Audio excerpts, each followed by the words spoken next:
नमस्कार विद्यार्थी मित्रांनो, स्पर्धा क्रीडा यूट्यूब चॅनल आपले स्वागत आहे. विद्यार्थी मित्रांनो, आज आपण बघणार आहोत फेब्रुवारी महिन्यातील आतापर्यंत घडलेल्या महत्त्वाच्या चालू घडामोडी, ज्या की आपल्या परीक्षेच्या दृष्टीने खूप महत्त्वाच्या आहे. विद्यार्थी मित्रांनो, तुम्ही जर आपल्या चॅनलवर नवीन असाल तर आपल्या चॅनलला सबस्क्राइब करून ठेवा, कारण की आपण आपल्या यूट्यूब चॅनलवर वीकली तसेच मंथली करंट अफेअरवर लेक्चर घेत असतो. म्हणजे येणारे लेक्चर जेणेकरून तुम्हाला नोटिफिकेशन भेटत चालतील. तर चला वेळ न वाया घालवता आपल्या लेक्चरला सुरुवात करूया. बघा, आता महत्त्वाचा पॉईंट आजचा बघा, महाराष्ट्र केसरी 2025चा विजेता कोण ठरला आहे? तर कोण ठरला आहे? आपला पृथ्वीराज मोहोळ हा महाराष्ट्र केसरी 2025चा विजेता ठरला आहे. विद्यार्थी मित्रांनो, महत्त्वाचा पॉईंट आहे, कारण की सध्या हे चर्चेत थोड्या वादामुळे चर्चेत असलेली हे आहे सध्या महाराष्ट्र केसरी स्पर्धा. त्यामुळे लक्षात ठेवा, पृथ्वीराज मोहोळ हा विजेता ठरलेला आहे. नुकतेच मनोज कुमार या खेळाडूंनी निवृत्ती जाहीर केली आहे. ते कोणत्या खेळाशी संबंधित होते? तर बॉक्सिंग या खेळाशी संबंधित होते. कोण? तर आपले मनोज कुमार. विद्यार्थी मित्रांनो, आपण बघितलं असेल सरळ सेवेला प्रश्न विचारण्याचा पॅटर्न करण्याचा हा, तर आपल्याला खेळाडू देतात आणि विचारतात हा कोणत्या खेळाशी संबंध आहे. तसं यांनी नुकतीच निवृत्ती जाहीर केली. तर मनोज कुमार यांनी ते कोणत्या खेळाशी संबंधित आहे? तर बॉक्सिंग या खेळाशी संबंधित आहे. त्याच्यामुळे महत्त्वाचा पॉईंट आहे, परीक्षेला विचारणे येऊ शकतो. बघा, पुरुष हॉकी इंडिया लीग 2025 कोणत्या संघाने जिंकले आहे? तर बंगाल टायगर्स. बघा, बंगाल टायगर्स या संघाने जिंकले आहे. त्याला तर बंगाल टायगर्स असे म्हणतो. पुरुष हॉकी इंडिया लीग 2025. बघा, जागतिक कर्करोग दिन केव्हा साजरा करण्यात येतो? तर 4 फेब्रुवारीला. महत्त्वाचे डेटा विद्यार्थी मित्रांनो. तर जागतिक कर्करोग दिन केव्हा? तर 4 फेब्रुवारीला साजरा करण्यात येतो. बघा, आता समोरचे पॉईंट बघा, कोणता आहे ते? भीमकॉईन हे डिजिटल चलन अलीकडेच कोणी सुरू केले आहे? तर कोणी? भीमटेकने सुरू केले आहे. बघा, मग बिटकॉईन आपल्या चर्चेत होता, आता हे बघा भीमकॉईन आले आहे. तर हे कोणी सुरू केले आहे? तर भीमटेकने सुरू केले आहे. आणि हे विचारले जाऊ शकते, सध्या चर्चेत असल्यामुळे विचारले शकते. बघा, महाकुंभादरम्यान झालेल्या चेंगराचेंगरीची चौकशी करण्यासाठी UPने स्थापन केलेल्या न्यायिक आयोगाचे प्रमुख कोण आहे? तर हर्षकुमार आहे. विद्यार्थी मित्रांनो, बघा, कुंभमेळ्यावर सध्या चर्चेत आहे आणि कुंभमेळ्यात बघितलं आपण चेंगराचेंगरीमध्ये बऱ्याच जणांचा मृत्यू झालेला आहे. त्यामुळे याच्यावर प्रश्न येण्याचे चान्सेस जास्त आहेत. त्यामुळं हा IMP पॉईंट आहे, पाठच करून ठेवा. बघा, जी ही निवली आहे न्यायिक आयोग नेमला आहे, त्याचे प्रमुख कोण आहेत? तर हर्षकुमार आहेत. लक्षात ठेवा. बघा, आंतरराष्ट्रीय विकास सप्ताह केव्हा साजरा करण्यात येत असतो? तर 2 ते 8 फेब्रुवारी दरम्यान आंतरराष्ट्रीय विकास सप्ताह साजरा करण्यात असतो. कधी? तर 2 फेब्रुवारी ते 8 फेब्रुवारी दरम्यान आंतरराष्ट्रीय विकास सप्ताह. बघा, 9व्या आशियाई हिवाळी खेळ 2025मध्ये किती सदस्य भारतीय तुकडी सहभागी होण्यास सरकारने मान्यता दिली आहे? तर किती? 88 जणांची तुकडी ते सहभागी होणार आहे. तर कुठे? 9व्या आशियाई खेळ 2025मध्ये. आणि हे कुठे होणार आहे विद्यार्थी मित्रांनो? चीनमधील हार्बिन येथे होणार आहे. विद्यार्थी मित्रांनो, यामध्ये खेळाडू हे 55 असणार आहेत, तर बाकीचे प्रशिक्षक असणार आहेत. किती? तर 88 जणांची तुकडी अशी तिथे समाविष्ट आपली तिकडे जाणार आहे आणि सरकारने त्यासाठी मान्यता दिली. बघा, आता समोरचा पॉईंट, नुकतेच भारतातील किती ठिकाणांना रामसर स्थळाच्या यादीत समाविष्ट करण्यात आला आहे? तर किती? तर 4 स्थळांना. बघा, 4 स्थळांना नुकतेच हे रामसर स्थळाच्या यादीत समाविष्ट करण्यात आले. कोणते आहे ते? तर बघा महत्त्वाचे कोणते?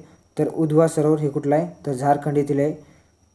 समोरचं बघा, खेचेओ पर्ली बेटलँड हे कुठलं? सिक्कीममधलं आहे. तर तसेच सक्काराकोट्टई हे पक्षी अभयारण्य कुठे आहे? तर तामिळनाडूमधील आहे. आणि बघा, थेर थंगल पक्षी अभयारण्य कुठलं आहे? तर हे सुद्धा तामिळनाडूमध्ये. तामिळनाडूमधील यावर्षी 2 ॲड केले आहेत. आणि हे कुठलं? सिक्कीममधलं. आणि उधवा सरोवर कुठले? तर झारखंडमधलं. किती ॲड केले? तर आता 4 ॲड केले आहे नुकतेच. महत्त्वाचे आहे, त्यामुळं लक्षात ठेवूनच द्या. आज समोरचं बघा, कोणत्या संस्थेने भारतीय सिक्युरिटी मार्केटचा वारसा जपण्यासाठी धरोहर कोणता? तर धरोहर लॉन्च केले आहे. धरोहर तर सेबीने लॉन्च केले आहे. बघा, कशासाठी? तर भारतीय सिक्युरिटी मार्केटचा वारसा जपण्यासाठी धरोहर लॉन्च केले. कोणा? तर सेबीने लॉन्च केलं आहे. त्यामुळं महत्त्वाचं आहे, बघा, लक्षात ठेवा. आता बघा समोरचा पॉईंट, नुकतेच हातमाग संमेलन मंथनचे उद्घाटन कोणी केले आहे? तर गिरिराज सिंह यांनी. कशाचे? तर हातमाग संमेलन मंथनचे. आणि हे कोण? गिरिराज सिंह हे केंद्रीय वस्त्रोद्योग मंत्री आहेत.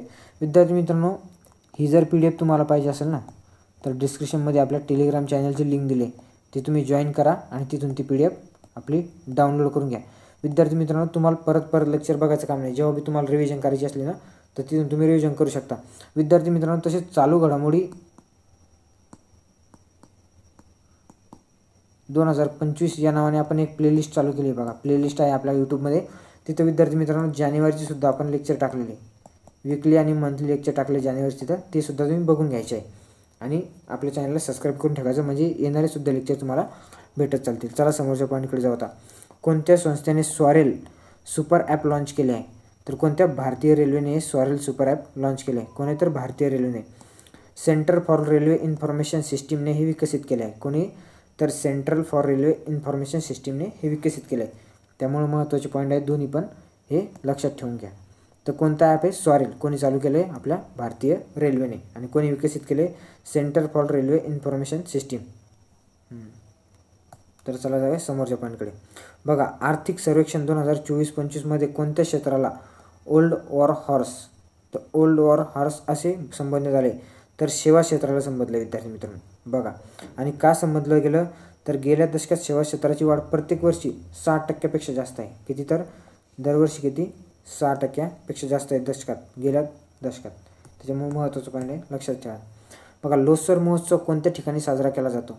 तर कुठे? लडाख येथे. लोसर महोत्सव लडाख, अरुणाचल प्रदेशमध्ये आपला. कुठे? लडाख येथे. तर कोणता? तर लोसर महोत्सव. महत्त्वाचा आहे विद्यार्थी मित्रांनो, लक्षात ठेवा. कोणता महोत्सव आहे? तर आपला लोसर महोत्सव आहे. समोरचा पॉईंट बघा, दरवर्षी अर्थसंकल्प कोणत्या दिवशी साजरा केला जातो? तर 1 फेब्रुवारीला. विद्यार्थी मित्रांनो, यामध्ये खास करून आपण या लेक्चरमध्ये आपला जे अर्थसंकल्प आहे विद्यार्थी मित्रांनो, यावर बरेच प्रश्न आपण ॲड केले आहेत, जे की तुम्हाला येणाऱ्या भरतीसाठी खूप उपयुक्त ठरणार आहेत. त्यामुळे हा लेक्चर तुमच्यासाठी खूप इम्पॉर्टंट असणार आहे. बघा, केंद्रीय मंत्री अर्थमंत्री आपल्या निर्मला सीतारामन यांनी कितव्या वेळेस अर्थसंकल्प मांडला आहे? तर सलग 8व्या वेळेस अर्थसंकल्प मांडला आहे. आणि सलग 8व्या वेळेस. किती? 8व्या वेळेस. बघा, सर्वाधिक वेळेस अर्थसंकल्प कोणी मांडला आहे? तर मोरारजी देसाई यांनी 10 वेळेस अर्थसंकल्प मांडला आहे. बघा, किती? तर 10 वेळेस अर्थसंकल्प मांडला आहे. कोणी? तर मोरारजी देसाई यांनी. विद्यार्थी मित्रांनो, याच्यामध्ये जर तुम्हाला अजून पॉईंट सांगायचं म्हटलं ना, तर जे आपले पी चिदंबरम आहेत विद्यार्थी मित्रांनो, पी चिदंबरम यांनी जवळपास 9 वेळा मांडलेला आहे. किती? तर 9 वेळा अर्थसंकल्प मांडला आहे. तसेच आपले प्रणव मुखर्जी यांनी तर 8 वेळा मांडलेला आहे. किती वेळा? तर 8 वेळा अर्थसंकल्प मांडला आहे. हे महत्त्वाचे पॉईंट आहे विद्यार्थी मित्रांनो अर्थसंकल्पावरचे, लक्षात ठेवा. चला आता समोरचा पॉईंट बघू. आता बघा समोरचा, पंतप्रधान धनधान्य कृषी योजनाचे उद्देश काय असणार आहे? कोणती? तर पंतप्रधान कृषी धनधान्य योजना. हिचा उद्देश काय असणार विद्यार्थी मित्रांनो? तर बघा, शेतकऱ्यांची उत्पादकता वाढवणे, तसेच पिकाचे विविधीकरण करणे, कापणीनंतर पिकांची साठवणूक करणे, सिंचन व्यवस्था सुधारणे आणि अल्पकालीन तसेच दीर्घकालीन कर्ज सुविधा प्रदान करणे. हे कोणत्या योजनेचं? पंतप्रधान आपली धनधान्य कृषी योजनेचं मुख्य उद्देश असणार आहे. बघा, तसेच पंतप्रधान धनकृषी योजनेअंतर्गत देशातील किती जिल्ह्यांची निवड केली जाणार आहे? तर बघा, 100 जिल्ह्यांची निवड केली जाणार आहे. देशातील किती? तर आपल्या 100 जिल्ह्यांची निवड केली जाणार आहे. म्हणजे ज्या जिल्ह्यामध्ये उत्पादकता कमी आहे त्या 100 जिल्ह्यांची निवड केली जाणार आहे. बघा समोरचा पण आहे. तसेच 2025-26च्या अर्थसंकल्पानुसार संरक्षण क्षेत्राला किती निधी तरतूद करण्यात आली? विद्यार्थी मित्रांनो बघा, 6,81,000 कोटीची तरतूद केली आहे. कशासाठी? तर संरक्षण क्षेत्रासाठी. त्याच्यामुळे महत्त्वाचा पॉईंट आहे, बघा लक्षात ठेवा. आता समोरचा पॉईंट बघा, 2025-26च्या अर्थसंकल्पानुसार कोणत्या राज्यामध्ये मखाना बोर्डाची स्थापना केली? विद्यार्थी मित्रांनो, तर बिहारमध्ये केली मखाना बोर्डाची. म्हणजे मखाण्याचे उत्पादन वाढवण्यासाठी, तिथे मखाना लागवडीस चालना देण्यासाठी बिहारमध्ये काय असतं? मखाना बोर्डाची स्थापना करण्यात आली. बघा, अर्थसंकल्प 2025-26चा विषय काय आहे? तर सर्वांचा विकास. 2025-26च्या अर्थसंकल्पाचा विषय काय आहे? तर सर्वांचा विकास हा विषय आहे. बघा, सरकार तूर, उडीद, मसूरवर लक्ष केंद्रित करून किती वर्षाचे डाळीच्या बाबतीत आत्मनिर्भर मिशन सुरू करणार आहे? तर 6 वर्षाचे. आणि मुख्य कोणत्या डाळीवर भर दिला आहे? तूर, उडीद आणि मसूर या डाळीवर मुख्य भर दिला गेला आहे. आता समोरचा पॉईंट बघा, किसान क्रेडिट कार्डच्या माध्यमातून कर्जाची सुधारित व्याज सवलत योजनेअंतर्गत कर्ज मर्यादा 3 लाख रुपयावरून तर किती लाख रुपये करण्यात आले? तर 5 लाखापर्यंत वाढवण्यात आली. बघा, 3 लाख रुपयापर्यंत किती? 5 लाखापर्यंत मर्यादा वाढवण्यात आलेली आहे. बघा समोरचं पॉईंट, कापूस लागवडीची उत्पादकता आणि शाश्वतता यामध्ये लक्षणीय सुधार करण्यासाठी आणि अधिक लांब धाग्याचा कापूस वाणांना प्रोत्साहन देण्यासाठी किती वर्षाच्या अभियानाची घोषणा केली? तर 5 वर्षाच्या अभियानाची घोषणा केली. कशाचे? तर कापूस लागवडीची उत्पादकता आणि शाश्वतता यामध्ये लक्षणीय सुधारणा करायची आणि तसेच अधिक लांब धाग्याचा कापूस वाणांना प्रोत्साहन देण्यासाठी हे जे कार्य हे करण्यात आलेले आहे. बघा, त्यामुळे महत्त्वाचे पॉईंट आहे, लक्षात ठेवा. बघा समोरचं पॉईंट विद्यार्थी, कोणत्या राज्यामध्ये युरिया प्रकल्प उभारला जाणार आहे? तर आसाममधील नामरूप येथे वार्षिक 12.7 लाख मेट्रिक टन क्षमतेचा प्रकल्प उभारला जाईल. आसाममधील कुठे? नामरूप येथे. त्याच्यामुळे महत्त्वाचं पण आहे. कोणत्या राज्यामध्ये राष्ट्रीय अन्न तंत्रज्ञान उद्योजकता आणि व्यवस्थापन संस्था स्थापन केली जाईल? ते बिहारमध्ये. कोणती? तर राष्ट्रीय अन्न तंत्रज्ञान उद्योजकता आणि व्यवस्थापन संस्था कुठे? तर बिहारमध्ये स्थापन केली जाईल. चला जाऊ आपण समोरच्या पॉईंटकडे. बघा आता पुढील 5 वर्षात सरकारी शाळांमध्ये किती अटल टिंकरिंग लॅब उभारण्यात येणार आहे? तर किती? 50,000. बघा 50,000 शाळांमध्ये, सरकारी शाळांमध्ये कोणती? तर अटल टिंकरिंग लॅब उभारली जाणार आहे. बघा सरकार पुढील 3 वर्षात सर्व जिल्हा रुग्णालयामधील डे केअर कॅन्सर केंद्राची तर 2025-26 या वर्षात किती केंद्राची उभारणी केली जाईल? तर 200 केंद्राची उभारणी केली जाईल. बघा शिक्षणासाठी AI उत्कृष्ट केंद्राच्या स्थापनेसाठी एकूण किती कोटी रुपये खर्च केला जाणार आहे? तर 500 कोटी. बघा शिक्षणासाठी कशाचं? तर AI उत्कृष्ट केंद्राच्या स्थापनेसाठी एकूण किती? 500 कोटी खर्च केला जाणार आहे. महत्त्वाचा पॉईंट आहे. बघा सरकारने कोणत्या बेटांवर विशेष लक्ष केंद्रित करून भारतीय विशेष आर्थिक क्षेत्र तसेच खेल समुद्रामध्ये मत्स्यपालनाच्या शाश्वत वापरासाठी एक आराखडा सादर करणार आहे? तर अंदमान निकोबार आणि लक्षद्वीप हे बेटांवर. बघा याच्यावर विशेष लक्ष केंद्रित करून काय करणार आहे भारत? तर विशेष आर्थिक क्षेत्र तसेच खेल समुद्रामध्ये मत्स्यपालनाच्या शाश्वत वापरासाठी एक आराखडा तयार करणार आहे. बघा समोरचा पॉईंट. नव्या कर संरचनेत किती लाख रुपयापर्यंतच्या उत्पन्नावर वैयक्तिक प्राप्तिकर भरावा लागणार आहे? तर 12 लाख रुपये. किती? तर वैयक्तिक प्राप्तिकरावर किती? तर 12 लाख रुपयाच्या पुढं आपल्याला कर भरावा लागणार आहे. समोरचा पॉईंट बघा. 38व्या राष्ट्रीय क्रीडा स्पर्धेत 25 मीटर पिस्तूल प्रकारातील अंतिम लढतीत राही सरनोबतने कोणते पदक जिंकले? तर सुवर्ण पदक जिंकले. कोणी? तर राही सरनोबतने. महत्त्वाचा पॉईंट आहे. बघा हिनं कोणते पदक जिंकले आहे? तर सुवर्ण पदक जिंकले आहे. कोणी? तर राही सरनोबतने. महत्त्वाचा पॉईंट आहे, त्यामुळं लक्षात ठेवा. आता चला जाऊया आपल्या समोरच्या पॉईंटकडे. बघा एक्वेरिन संयुक्त लष्करी सराव भारत आणि कोणत्या देशादरम्यान आयोजित करण्यात आला? तर मालदीवमध्ये. कोणता आहे? तर एक्वेरिन. नाव लक्षात ठेवा. भारत आणि मालदीवमध्ये हा संयुक्त लष्करी सराव पार पडला आहे. तर भारत आणि मालदीवमध्ये. बघा सन्मानाने मरण्याचा अधिकार देणारे कोणते राज्य भारतातील दुसरे राज्य ठरले आहे? तर कर्नाटक हे राज्य दुसरे राज्य ठरले. तर पहिले कोणत्या? विद्यार्थी मित्रांनो तुम्ही कमेंट बॉक्समध्ये सांगायचं आहे. विद्यार्थी मित्रांनो तुम्ही आपल्या चॅनलला तुम्ही जसं व्हिडिओ बघताना विद्यार्थी मित्रांनो आपल्या व्हिडिओला लाईक करत चला. विद्यार्थी मित्रांनो लाईक करायला तुम्हाला काही म्हणजे पैसे वगैरे लागत नाहीत. पण विद्यार्थी मित्रांनो तुम्ही जर जेव्हा लाईक केली ना तेवढं लेक्चर आपलं दुसऱ्या विद्यार्थी मित्रांपर्यंत पोहोचतं. म्हणजे आपल्या लेक्चरची रीच तेवढीच वाढते. त्याचा फायदा तुम्हालाही होतो आणि बाकीच्या मुलांना होतो. त्याच्यामुळे आपल्या व्हिडिओला बघितल्यानंतर लाईक नक्की करत चला. बघा टाटा स्टील मास्टर 2025च्या विश्वविजेता कोण बनलेला आहे? तर आर प्रज्ञानन हा विश्वविजेता बनलेला आहे. कशाचा? टाटा स्टील मास्टर 2025चा हा विजेता बनलेला आहे. कोण? तर आर प्रज्ञानन. चला जाऊया आपल्या समोरच्या पॉईंटकडे. बघा कोणत्या राज्याने भांग लागवडीच्या पथदर्शी प्रकल्पाला मान्यता दिली आहे? हिमाचल प्रदेशने. बघा कशासाठी? तर भांग लागवडीच्या पथदर्शी प्रकल्पाला हिमाचल प्रदेशने मान्यता दिली आहे. भीक मागणे हा गुन्हा घोषित करण्यासाठी कोणत्या देशाने पुढाकार घेतला आहे? तर कोणता घेतला आहे? तर पाकिस्तानने घेतला आहे. बघा म्हणजे यांनी स्वतःच्या पायावर दगड पाडून घेतला असंही म्हणायला काही हरकत नाही आपल्याला. बघा आर्टिफिशियल इंटेलिजन्सच्या मदतीने बनलेला भारतातील पहिला चित्रपट कोणता आहे? तर अरिहा. बघा कोणता आहे? तर कशाच्या? AIच्या मदतीने बनला विद्यार्थी मित्रांनो. सरळ लक्षात ठेवा AIच्या मदतीने. आणि भारतातील पहिलाच बनला त्याच्यामुळं बघा इराह लक्षातच ठेवून घ्या. इराह. महाराष्ट्रातील पहिला मधुबन हनी पार्क कुठे आहे? तर महाबळेश्वर येथे आहे. महाराष्ट्रातील पहिला जे मधुबन हनी पार्क त्याच्यामुळे महत्त्वाचं आहे. कुठे आहे? तर महाबळेश्वर येथे आहे. आता समजा बघा पॉली उमरीगर पुरस्कार कोणत्या खेळाडूंना देण्यात आला आहे? तर स्मृती मानधना आणि जसप्रीत बुमराह यांना. 19 वर्षाखालील मुलींच्या राष्ट्रीय शालेय क्रिकेट स्पर्धेत कोणत्या संघ विजेता ठरला आहे? तर महाराष्ट्र संघ आपला. बघा किती? 19 वर्षाखालील तर राष्ट्रीय शालेय क्रिकेट स्पर्धा होती त्यापैकी महाराष्ट्र जिंकल्या. अलीकडेच भारतातील पहिले पांढरे वाघ प्रजनन केंद्र कोणत्या राज्यात मंजूर झाले? तर मध्य प्रदेशमध्ये झाले. बघा विद्यार्थी मित्रांनो पहिलं जर म्हटलं ना तर इथं प्रश्न विचारण्याचे विद्यार्थी मित्र 100% चान्सेस बनवू शकतात. आणि हे काय? तर पांढऱ्या वाघाचं पहिलंच प्रजनन केंद्र आहे. बघा आणि कुठे? मध्य प्रदेशमध्ये. त्यामुळे लक्षात ठेवा. फेब्रुवारी 2025 पर्यंत जगातील शीर्ष 10 श्रीमंत लोकांच्या यादीत सर्वात श्रीमंत व्यक्ती कोण ठरले आहे, तर आपले एलॉन मस्क हे ठरलेले आहेत, लक्षात ठेवा.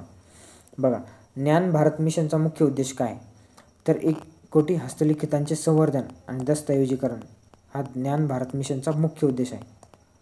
बघा, जागतिक शिक्षण पुरस्कार 2025साठी कोणाची निवड झाली, तर मोहम्मद इम्रान खान मेवाती. तर कोणता पुरस्कार आहे, जागतिक शिक्षण पुरस्कार 2025.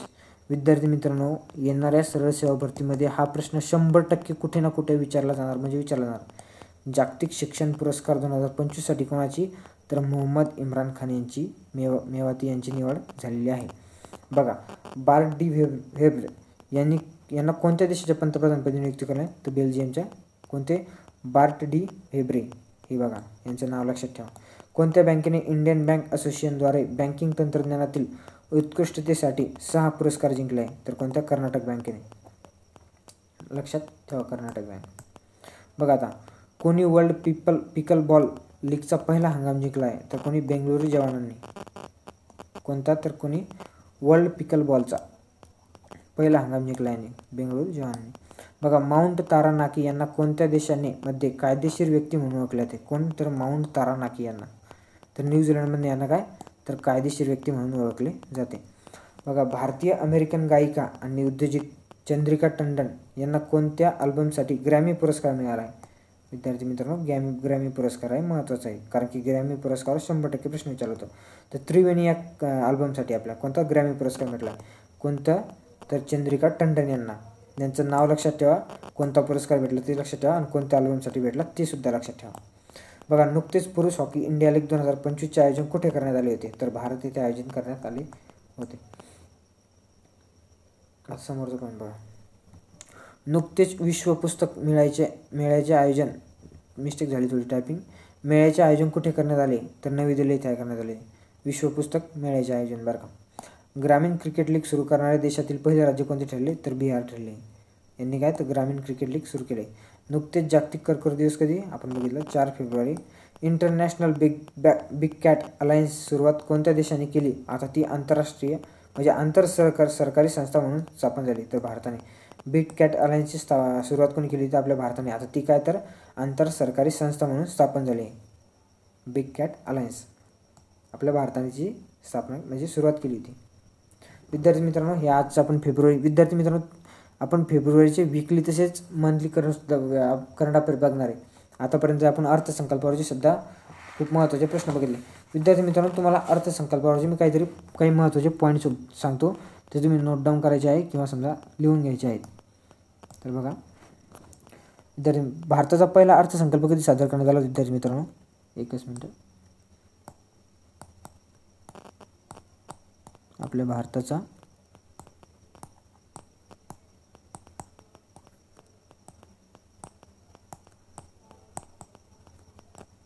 विद्यार्थी मित्रांनो, नुकताच 1 फेब्रुवारी अर्थसंकल्प सादर झाला, त्यामुळे महत्त्वाचे पॉईंट आहे.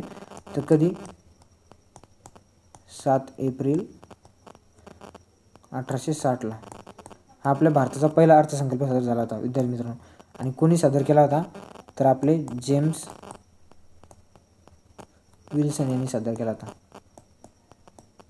त्यामुळे महत्त्वाचा पॉईंट आहे, लक्षात ठेवा. हा पहिला अर्थसंकल्प आपला सादर करण्यात आला होता भारताचा.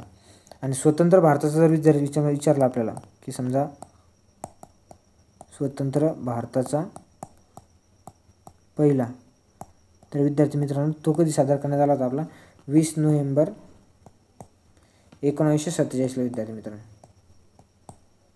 हा स्वतंत्र भारताचा आपला पहिला अर्थसंकल्प सादर केला होता.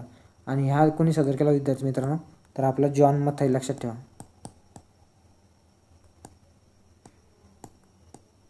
यांनी हा सादर केला होता. विद्यार्थी मित्रांनो, अर्थसंकल्पावर सध्या चर्चेत असल्यामुळे सध्या महत्त्वाचा प्रश्न आहेत, त्याच्यामुळे लक्षात ठेवा. आता अजून एक पॉईंट सांगायचा म्हटलं तुम्हाला, तर म्हणजे 1 फेब्रुवारीला आपण ते बघितलं, 1 फेब्रुवारी अर्थसंकल्प म्हणजे सादर केला जातो. तसेच म्हणजे अर्थमंत्र्यांनी सादर करणे कधीपासून सुरू केले, तर 1 फेब्रुवारी 2017पासून. हा सुद्धा पॉईंट तुम्ही लक्षात ठेवा. विद्यार्थी मित्रांनो, तुम्ही जर आपल्या चॅनलवर नवीन असाल तर आपल्या चॅनलला सबस्क्राईब करा, म्हणजे जेणेकरून येणारे तुम्हाला करंटचे लेक्चर असतील, आपले GS GKचे लेक्चर असतील, ते तुम्हाला भेटत चालतील. विद्यार्थी मित्रांनो, याचा जर तुम्हाला फायदा असेल तर आपल्या विद्यार्थी मित्रांपर्यंत इतर मित्रांपर्यंत सुद्धा शेअर करत चला. आणि विद्यार्थी मित्रांनो महत्त्वाचं म्हणजे लाईक करायला विसरू नका. आणि जर व्हिडिओ आवडलाच असेल, करंटचे क्वेश्चन आवडले असतील तर विद्यार्थी मित्रांनो एक कमेंट करायला सुद्धा विसरू नका. चला भेटू नेक्स्ट लेक्चरमध्ये. थँक्यू.